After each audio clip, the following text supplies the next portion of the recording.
नमस्कार। पंत पड़ाव में आपका स्वागत है। विचारों और भावनाओं का अनोखा तिल्स्म आपका इंतज़ार कर रहा है। आइए पंत पड़ाव में इसे महसूस कीजिए। तो चलिए शुरू करते हैं आज का सफ़र आशापूर्णा देवी जी की लिखी कहानी बेआसरा के साथ। उंगलियों में घूम रही जपमाला को एक तरफ फेंककर अन्नपूर्णा मौसी चटक गए रंग वाले टिन के डब्बे को सहेजने बैठ गई। वह चुप्पी साधी अपना कोई काम करने वाली नहीं। उनकी जुबान भी साथ साथ कैंची की तरह चलती रहती, पूरे दमखम से। वह अब इस घर में एक पल के लिए नहीं रहेगी और इस घर की चौखट को लांघने से पहले एक चुल्लू पानी तक मुंह में नहीं डालेगी।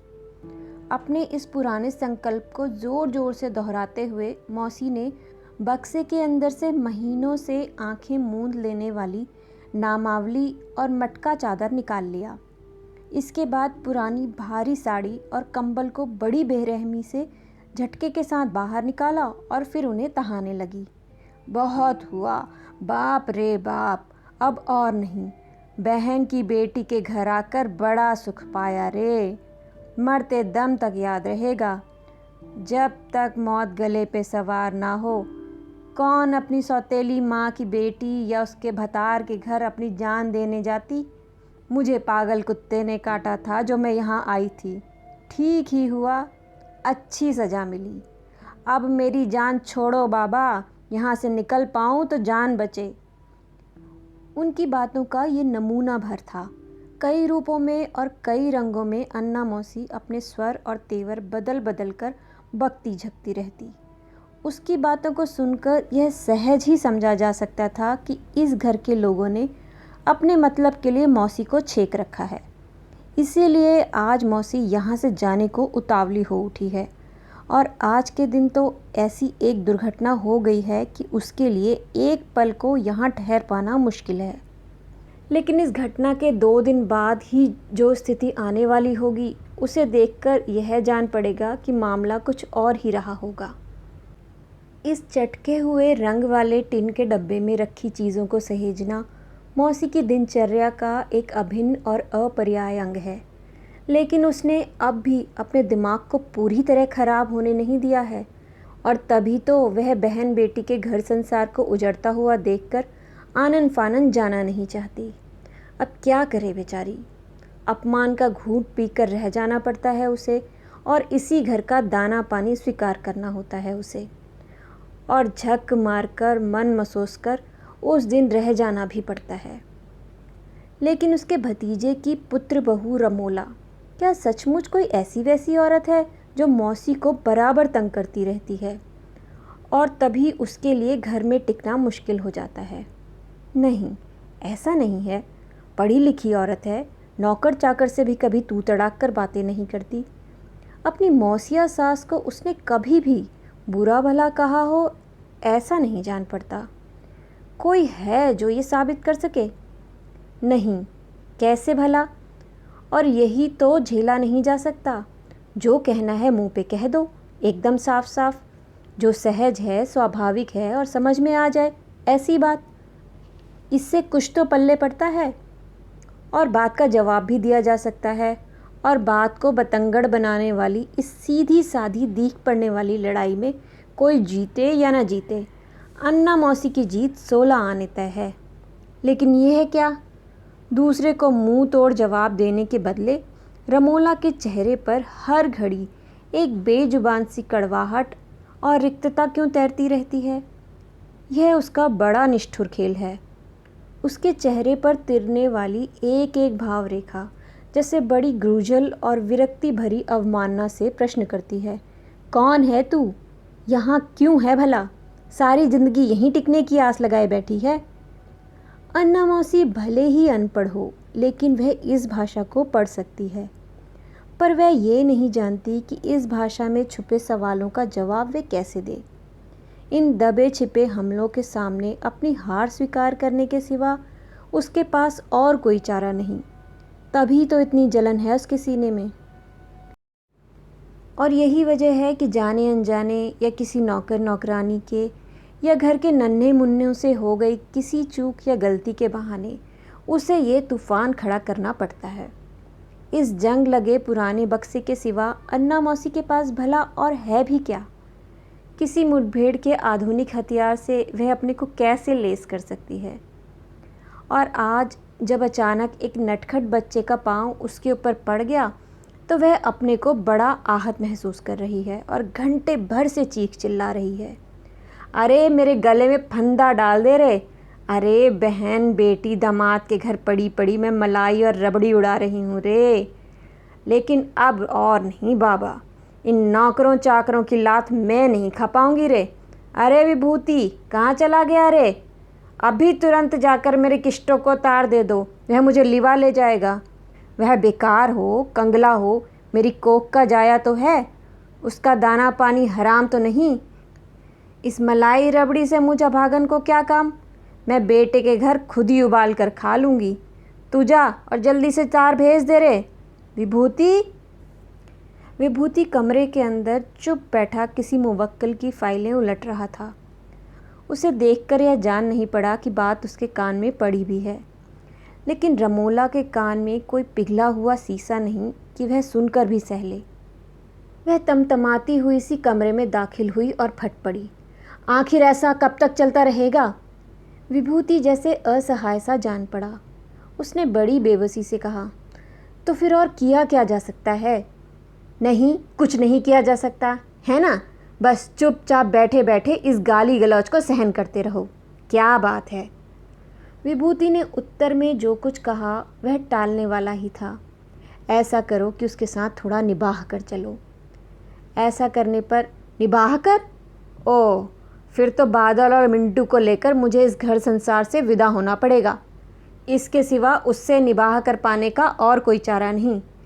लेकिन इतना तो मुंह से फूटो कि मैं किस खुशी में हमेशा इतनी ही अशांति झेलती। विभूति ने झुंझला कर कहा, ज़रा धीरे बोलो। अच्छा, यह तो बताओ कि किया क्या जा सकता है? किसी का स्वभाव तो बदला नहीं जा सकता। अब बीच में समझाने बुझाने की कोशिश तो करता हूँ। हाँ, काम तो तुम बड़ा समझदारी का करते हो। ठीक है, तो फिर ये नौटंकी चलती रहे, वे जी भर के तुम्हें कोसती रहें, जो चाहे बकती झकती रहें, दिन में 5 बार तुम्हारे घर से चले जाने का ढोंग रचाती रहें और तुम उन्हें तुम ही हो माता पिता कहकर उसकी आरती उतारते रहो। विभूति ने आहत हंसी से पूछा, तो फिर क्या करूं? मैं ये तो कह नहीं सकता कि ठीक है चली जा, और तुम तो अच्छी तरह जानती हो रमोला कि हम लोगों के सिवा उसका कोई और दूसरा ठौर ठिकाना भी नहीं। रमोला ने खींच भरे स्वर में कहा, जानती कैसे नहीं भला, खूब अच्छी तरह जानती हूँ, तभी तो इतने दिनों से सब कुछ चुपचाप सहन किए जा रही हूँ। लेकिन जिसे इस बात का होश रहना चाहिए था, उसे यह सब बताए बिना एक नकली दुनिया रचकर और कितने दिन तक ये सब चलता रहेगा? आखिर कब तक? मैं ये समझ नहीं पाती कि एक गलत बात का ढोल कब तक पीटा जा सकता है।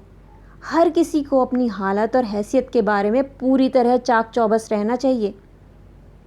किसी पराये का आसरा मिले इस बात की झूठी कल्पना से और झूठ के सहारे बार बार और इतनी बुरी तरह से इस सच को कोसा नहीं जा सकता। यह तो अजीब बात है, जो लड़का 6 महीने पहले मर गया और भूत हो गया, उसका इतना रौब। ओह रमोला, तुम भी कोई बात आहिस्ता से नहीं बोल सकती? आहिस्ता से? भला क्यों बोलूं? मैं कोई गूंगी तो नहीं। रमोला कहती गई, मैं तुम लोगों की तरह फालतू के सेंटीमेंट में नहीं पड़ा रहना चाहती, और मरने की खबर सुनकर किसी का हार्ट फेल होते मैंने नहीं देखा। हो सकता है तुम्हारी इस प्राण प्यारी मौसी का हो जाए, लेकिन याद रखना, मैं बताए देती हूँ, मैं ज़्यादा दिनों तक इस लुक्का छुपी वाला खेल खेल नहीं पाऊँगी। तुम यह सब उसके मुंह पे कह सकोगी? रमोला ने उखड़े स्वर में कहा, इसमें कह सकने और ना कह सकने की क्या बात है? इस बात को हमेशा के लिए थोड़ी छुपाया जा सकता है। जितने दिन संभव हो, और फिर हमारा इसमें नुकसान ही क्या है रमोला? बात नफ़ा नुकसान की नहीं, लेकिन झूठ आखिरकार झूठ ही है, और उसके हक में भी कोई बात नहीं जाती। और ऐसा ना होता तो फिर दुसंभाव या बुरी खबर जैसी कोई बात ही नहीं होती। 2 दिन रोएंगी चिल्लाएंगी, हाथ पांव पटकेंगी, और क्या, इसके बाद सब ठीक हो जाएगा। यह तो समझ जाएंगी कि आखिर मैं किस ज़मीन पर खड़ी हूँ। तुम्हारा यह फालतू का सेंटीमेंट एकदम बेमानी है। यह कहकर रमोला पांव पटकती हुई कमरे से बाहर निकल गई और इधर विभूति खुले दरवाजे की तरफ फटी आंखों से देखता रहा। उसके मन में रमोला की बातें घुमड़ती रहीं, सचमुच उसकी ही बातें। रमोला पढ़ी लिखी है, अपनी साफ सुथरी और खरी जबान में चाहे जो भी कहे, जैसा भी घुमा फिरा कर कहे, विभूति के लिए उसकी बातों का मतलब एकदम साफ है। ठेठ बोली में जिसे कह सकते हैं कि वह बड़ बोली मौसिया सास को एकदम ढेर कर देना चाहती है, चारों खाने चित्त। और वह आखिर ऐसा क्यों ना चाहे?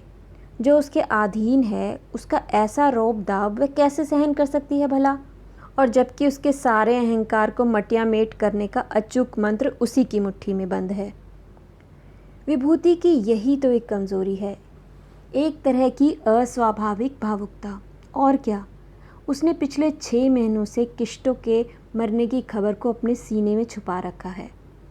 इस बारे में अन्ना मौसी को कुछ कह पाने का साहस नहीं जुटा पाता। उसके दिन में 10-10 बार यह चिरोरी करने पर भी नहीं कि किश्तों को तार भेज दो। हालांकि इस बात को दोहराना गलत ही होगा कि किश्तों नामक सपूत पर अन्ना मौसी को बड़ा भरोसा था। वह तो थोड़े ही दिनों के लिए अपनी सेहत सुधारने के लिए बहन बेटी के घर चली आई थी। अपने होनहार बेटे के लिए 2 जून अन्न पाने की तनिक भी उम्मीद नहीं थी अन्ना मौसी को। दरअसल उसके बेटे का ठौर ठिकाना गांव के बाहर एक पिछड़ी बस्ती में ही था। जब कभी उसे रुपए पैसे की ज़रूरत पड़ती वह घर आ धमकता और माँ से अनाप शनाप बकझक करता रहता, और अगर उसे पैसे ना मिलते तो वह बर्तन भांडे लेकर गायब हो जाता और फिर कुछ दिनों तक पता नहीं कहाँ पड़ा रहता।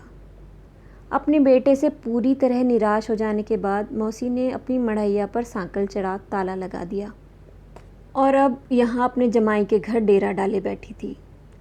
बेटी जमाई द्वारा भेजे गए माहवारी खर्च पर ही सब कुछ निर्भर करता था, तो उनके पास जाकर रहना ही कहीं ज़्यादा अच्छा था। कुछ साल वहाँ बिताने के बाद अन्ना मौसी की खूबियों की बदौलत बेटी भगवान को प्यारी हो गई। यह बताने की ज़रूरत नहीं कि उसके गुजर जाने के बाद उस घर में टिके रहना मुश्किल ही था।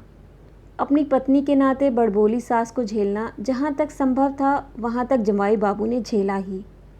पत्नी के मर जाने पर इसकी कोई ज़रूरत नहीं रह गई थी। इसीलिए एक दिन जमाई के घर से झाड़ मारकर जंग खाए टिन का बक्सा उठाए अन्ना मौसी चली आई अपनी बहन के जमाई विभूति के घर। इस बात को आज साल भर तो हो ही गया होगा। उस समय रमोला की बात तो जाने भी दे, विभूति ने अन्ना मौसी के आगमन को बड़े उत्साह से लिया था, ऐसी बात न थी। थोड़े दिनों की बात है यह समझकर चुप ही रहा, लेकिन अन्ना मौसी यहाँ से जल्दी ही टलने वाली है ऐसा कोई संकेत उसे नहीं दिख पड़ा। उसने यहाँ कदम रखते ही इस नवाबी ठाट बाट वाली गृहस्थी का सारा सिरा थाम लेना चाहा। पत्नी, बेटे और दुनिया भर के नौकर चाकर सभी बेचारे विभूति का बेड़ा गर्क करने पर तुले हैं। इसे उसकी आंखों ने 2 ही दिन में ताड़ लिया। और जैसा कि कहा भी गया है, माँ मौसी एक जान। उसी नाते क्या अन्ना मौसी मझधार में डूब रहे इन बच्चों को बचाने की कोशिश नहीं करेगी? लो, इस छोटी मोटी गृहस्थी में 50 ठो नौकर चाकर, भला काहे के? इनको देखकर तो मेरे तन मन में आग लग जाती है। 30 रुपया महीने पर एक बाभन रसोइया, आखिर काहे के लिए? घर की बहू 2 मुट्ठी चावल नहीं सिझा सकती? 24 घंटे सुई पोकर लिए बैठी न जाने क्या निहाल करती रहती है। और बाल बच्चों को इस तरह का नवाबी खाना खिलाने की क्या ज़रूरत भला? दूध, मलाई, माखन, मिश्री के बिना कलेवा गले से नहीं उतरता। 2-2 ठो पराठे सेक दो और अचार डालकर सामने रखो, इतना भी नहीं होता। विभूति जैसा मोगड़ा आदमी ही यह सब सहन कर सकता है। अरे कोई दूसरा बच्चा होता ना तो जूते मार मार कर सारा जहर उतार देता। अन्ना मौसी पहले पहले यहाँ आई थी, तभी उनके मुंह से जो उद्गार फूटे थे ये उनके नमूने भर हैं। लेकिन रमोला ने अपनी चुप्पी, जलती हुई निगाह और बिना किसी प्रतिक्रिया के सारी चोट को सह पाने की तैयारी के साथ उस दौर को झेला था। इसमें उसका कोई ज़्यादा वक्त नहीं लगा। इसके बाद आया छोटे छोटे अधिकार और अभियान का ज़माना। इस दौर में अन्ना मौसी ने बड़े तामझाम के साथ यह ऐलान किया कि आखिर इस घर संसार में कौन होती हैं वह, नौकर चाकर की लंबी कतार में तो शामिल नहीं। क्या ज़रूरत है उन्हें इस बारे में बार बार कहने की? रमोला की सर्द खामोशी और उदासीनता से मान और अभिमान का वह दौर भी खत्म हुआ। अब ऐसा होने लगा कि सारे लौंडे लपाड़े, नौकर नौकरानियां जानबूझकर मौसी को अपमानित करने पर तुले हैं और लाख चाहने पर भी उसका रमोला के साथ सीधे झगड़ा करना मुमकिन नहीं हो पा रहा। और इस अपमान से आहत अन्ना मौसी इसीलिए रह रहकर किश्तों को तार भेजने पर जोर देती रहती हैं और ये लोग उसके बार बार कहे जाने पर भी उसके जाने का इंतज़ाम नहीं कर रहे। इस बात को उसने पूरे मोहल्ले भर में प्रचलित कर रखा है। इन सारी बातों के बीच जो ज़रूरी खबर है वह यह है कि कुछ महीने पहले अन्ना मौसी के गांव से मुकुंद नाम का एक छोकरा किश्तों की उसी ताड़ी वाले अड्डे का मारा मारा आया और घर के बाहर बैठा रहा। बाद में विभूति से मिलकर गया। वैसे घंटे भर से ज़्यादा नहीं रुका। पता नहीं उस लड़के के आने के बाद विभूति के मन में ऐसी कौन सी करुणा का संचार हुआ कि उसने इस बात को अन्ना मौसी से छुपाए रखा और आज तक उसे प्रकट नहीं कर सका। बात न तो अन्ना मौसी की धृष्टता की थी और न रमोला के उत्पीड़न की। विभूति यही सोचता रहा कि अन्ना मौसी की बकझक में छिपी पीड़ा की जो ग्रंथि है, उस ओर से रमोला ने अपनी आंखें क्यों मूंद रखी हैं। अगर वह उस पर तरस नहीं खा सकती तो कम से कम उसे अपमानित तो न करे। आखिर रमोला में ऐसी उदारता क्यों नहीं है। अगर किश्तों की मौत की खबर उसे ना भी हो तो बहन जमाई के घर में 2 मुट्ठी भात पाने का जो लालच है, उससे भी वंचित होकर वह आखिर जाएगी कहाँ? अपने उसी गांव में जहाँ उपवास रखने के अलावा और कोई चारा नहीं। क्या रमोला इस छोटी सी बात को समझ नहीं पाती? ये औरतें एक असहाय वृद्धा को भला किस तरह अपमानित कर सकती हैं, जो आश्रित है उसी से कुड़ती चिढ़ती हैं। लेकिन रमोला पर ही दोष मढ़ने से क्या होगा?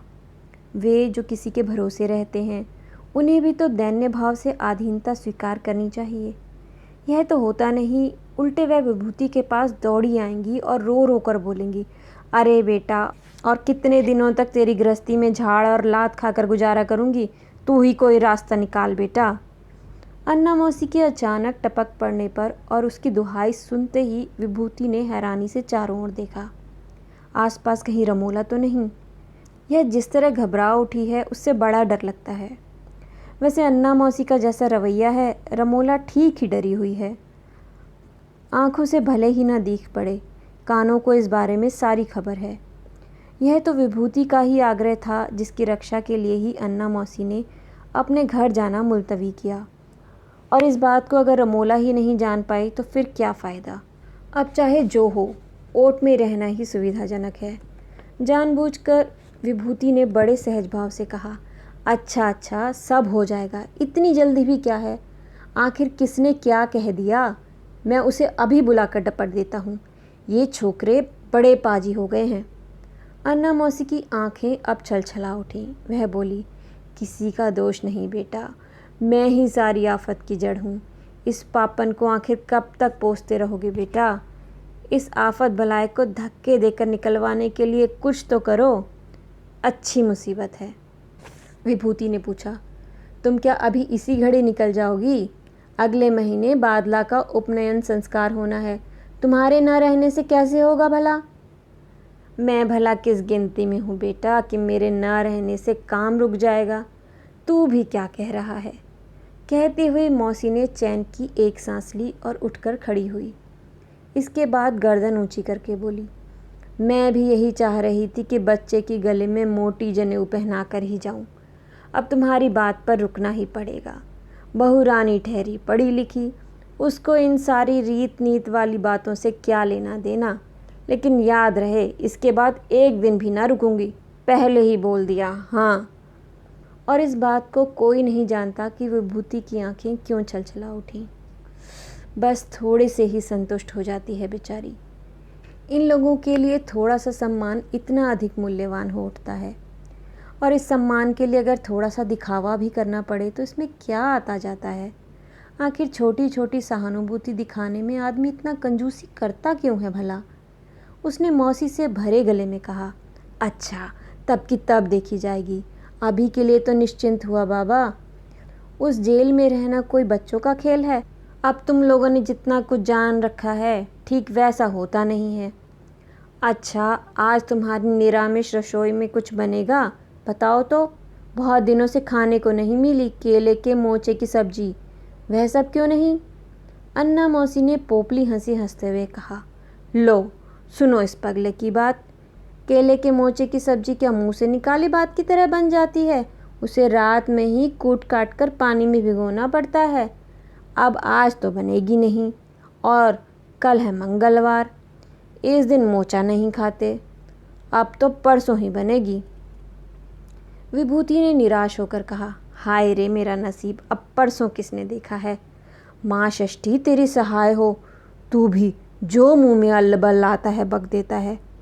ऐसा कहते और आसीसते हुए अन्ना मौसी बड़े प्रसन्न मन से निरामिष रसोई की ओर बढ़ गई चूल्हा सुलगाने के लिए। लेकिन वह पास ही दलान में जल रहे चूल्हे से कहीं अधिक दाह लिए और भीतर से भरी रमोला की तीखी आंखों को ताकना नहीं भूली। आए दिन इसी तरह की घटनाएं घटती रहती। रमोला आखिर इस मौसिया सास को किस तरह सबक सिखाए, जब उसका पति ही इस मामले में उस पर पाबंदियां लगाने के लिए उतारू है। और मज़े की बात यह है कि वह मन ही मन अपने पति से डरती भी है। अपनी ज़ुबान से वह भले ही चाहे जो कह ले, उसके मन में डर तो बैठा ही रहता है। लेकिन जैसा कहा भी गया है, चोर के 100 दिन तो साधु का 1 दिन। पता नहीं रमोला के लिए वे दिन आएगा भी या नहीं। तभी अपने एक मुवक्किल के काम से विभूति को 3 दिन के लिए आसनसोल जाना पड़ा। अन्ना मौसी के बारे में उसकी चिंता ने उसे परेशान ना किया हो, ऐसी बात नहीं, लेकिन इस बार साफ तौर पर अपने पत्नी को यह कह सके कि मेरे न रहने पर मौसी के साथ कोई बुरा सलूक नहीं करना, बताना भूल गया। 4 दिनों बाद जब वह लौटा तो अपनी दूसरी व्यवस्थाओं के चलते मौसी की खोज खबर लेने की फुर्सत नहीं मिली। उसे जब इस बात का ख्याल आया तो उसने हंसी हंसी में कहा, अरे भाई क्या बात है, मिंटू और अन्ना मौसी की आवाज़ सुनाई नहीं पड़ रही, लगता है घर को लकवा मार गया है। मिंटू ने डर कर अपना चेहरा एक बार ऊपर उठाया और फिर नीचे झुका लिया। 11-12 बरस की बड़ी होशियार लड़की, दुनियादारी की बहुत सी बातों को समझने वाली। उसने एक बार अपनी माँ की ओर देखा और फिर अपनी आंखें नीची कर ली। क्या बात है, माँ बेटी एक दूसरे का मुंह क्यों ताक रही हैं? विभूति की झुंझलाहट छिप न सकी, और बाप की इस परेशानी के डर से नहीं बल्कि बाप के प्यार के भरोसे ही मिंटू ने जल्दी से बात उगल दी। अन्ना दादी किष्टो चाचा की मौत की खबर सुनने के बाद 2 दिन से गुमसुम बैठी हैं अपने कमरे में, चोर की तरह। विभूति लगभग 1 मिनट तक घरवाली की ओर चुपचाप देखता रहा। उसके होठों पर फिर एक कुटिल मुस्कान खिंच गई। उसने पूछा, इतना अच्छा मौका तुम भला छोड़ भी कैसे सकती थी, है ना? रमोला ने तिरस्कार का उत्तर तो पहले ही तैयार कर रखा था, लेकिन वह इस व्यंग के लिए तैयार न थी। वह एक बार तो सकते में आ गई, लेकिन दूसरी बार जैसे सुलग उठी।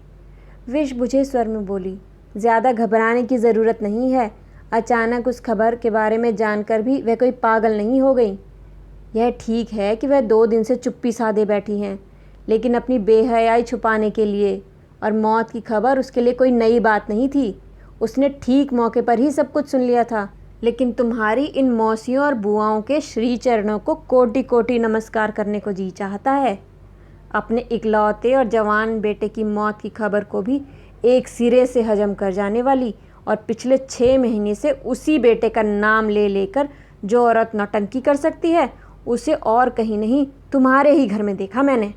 विभूति को ये सारी बातें बड़ी अजीब जान पड़ी, लेकिन रमोला के कुटिल और विद्रूप तेवर को देखकर उसे कोई दूसरा सवाल करने की इच्छा नहीं हुई। लेकिन उसके चेहरे को ताकते रहने पर उसके मन में अचानक बात ज़रूर कौंध गई। ऐसे चेहरे और तेवर वाली औरत के साथ वह पिछले 19 वर्षों से घर संसार चलाता आ रहा है। बड़ी हैरानी की बात है सचमुच। लेकिन थोड़ी देर पहले सुनी कहानी भी कम आश्चर्य में डालने वाली नहीं है, और इस रहस्य का पर्दा अन्ना मौसी के सिवा कौन उठा सकता है भला। पहले वह कमरे में नज़र नहीं आई, फिर बाद में वह उसी जंग खाए और उधड़े रंग वाले बक्से के पीछे दीख पड़ी, जहाँ तक संभव हो अपने आप को सबकी निगाह से बचाती हुई, चोर की तरह। विभूति को देखते ही उसने अपने आप को और भी सिकोड़ लिया। विभूति उसी बक्से पर बैठ गया। उसने बिना भूमिका के कहा, अपने घर जाओगी मौसी? घर? अचानक मौसी को जैसे तिनके का सहारा मिला। उसने बड़ी बेचैनी से चिरौरी भरे स्वर में कहा, हाँ बाबा, वहीं जाऊंगी। 2 दिनों से सोचती रही हूँ रे, पर कुछ तय नहीं कर पाई। वही कर, जैसे भी हो मुझे मेरे घर भिजाने का इंतज़ाम कर दे। वहाँ जाकर किश्तों के नाम गला फाड़ फाड़ कर रो तो लूँ। मैं महापापिन हूँ रे, बेटे के मौत का दुख हजम करके पिछले 6 महीने से हंडिया भर भर भात बकोस रही हूँ रे। और यह सब देखकर ऊपर बैठा किश्तो कैसे खिलखिला कर हंस रहा होगा। अपनी टूटी मढ़ैया में छाती कूट कूट कर मैं उस पाप का प्रायश्चित करूँगी रे। विभूति ने आसपास देखते हुए कहा, लेकिन क्या तुम्हें इस बारे में पता था मौसी? अन्ना मौसी एकदम बिखर गई इस सवाल पर। उसने अपने टूटे स्वर में धीरे धीरे कहना शुरू करा, हाँ बेटा, पता कैसे नहीं था। माँ की आत्मा क्या ऐसी खबरों से अनजान रहती है? मन ही सब बता देता है। मुकुंद उस दिन तुमसे मिलने आया था और तुमसे मिलकर बाहर ही बाहर चला गया था। तभी मुझे इस बात का अंदेशा हो गया था रे। तभी मैं समझ गई थी कि वह कौन सी खबर लेके आया है। मैं जानबूझकर ही मुंह बंद किए रही, किसी से पूछने का साहस नहीं जुटा पाई रे। विभूति के होंठों में अचानक शब्द फूटे, भला क्यों? क्यों? अन्ना मौसी ने अपना मुंह ऊपर उठाया और बोली, तू पूछ रहा है मैंने ऐसा क्यों किया? मैं सोच रही थी कि शराबी कबाबी हो या जुआरी, आखिर है तो कोक का जाया। उसका आश्रय ऐसा था जिस पर अपना जोर था रे। अब जबकि वह नाम धाम सब मिट गया, अब मुझे 3 लोकों में कहाँ ठौर ठिकाना मिलने वाला है कि मुंह छुपा सकूं। बेसहारा और बेआसरा होकर किसी पराये के घर पड़े रहना तो डूब मरने वाली बात है। तू गुस्सा मत होना बेटा। बात यह है कि बहू रानी बड़ी निर्दय है और बड़ा गुमान है उसे अपने पर। वह आदमी को आदमी नहीं समझती। उसकी छाँव में अपने को बहुत छोटा बनाकर ही रहना पड़ता है और मैं इस बात को मानने को तैयार नहीं थी कि मैं उसके पास पूरी तरह बेसहारा होकर पड़ी रहूं। और इसीलिए माँ होकर भी मैं पिछले 6 महीनों से बेटे का दुख कलेजे में दबाए, और आज 6 महीने बाद अन्ना मौसी का पुत्र शोक उनकी आंखों से बह निकला। यह भी संभव है कि बेटे की मौत के चलते ये आंसू न बहे हों, बल्कि इसलिए कि इतने दिनों बाद वह सचमुच बेआसरा हो गई है और इसे सहन नहीं कर पा रही है। घास फूस और तिनके बटोर कर उसने जो घोंसला बनाया था और जिस झूठी दीवार के सहारे वे इतने दिनों तक टिकी बैठी थी, रमोला की एक ही फुफकार से वह रहा सहा आसरा भी धूल में मिल गया। और अब किसके बूते अन्ना मौसी वहाँ टिकी रहेगी।